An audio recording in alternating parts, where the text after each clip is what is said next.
Au Soudan du Sud, près d'1 million de personnes sont affectées par les inondations depuis mai 2021, d'après le Haut-Commissariat des réfugiés. En appui aux autorités locales, la Banque mondiale a approuvé le décaissement de 100 millions de dollars le 26 janvier 2022 pour soutenir les victimes des dernières inondations.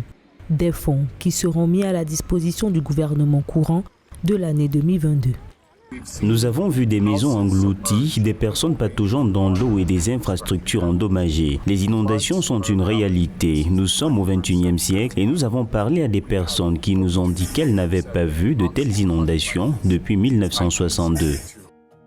Depuis les inondations, les autorités sont dans une course d'assistance aux communautés dans le besoin, lesquelles sont nombreuses, notamment en construisant des digues, en installant des systèmes de pompage des eaux de crue et en redirigeant l'excès d'eau vers des canaux. Le Soudan du Sud a déjà investi 10 millions de dollars dans la lutte contre les inondations.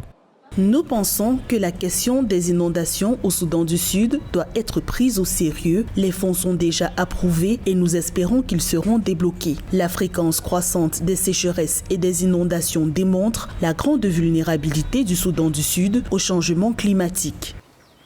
Avec la crise climatique qui perdure, le HCR plaide en faveur d'une aide internationale dans la reconstruction de logements, la protection des vies et l'apport en moyens de subsistance. Rappelons que les inondations actuelles surviennent à un moment où plus de 11 millions d'habitants sont confrontés à une triple menace, les conflits, la Covid-19 et la faim.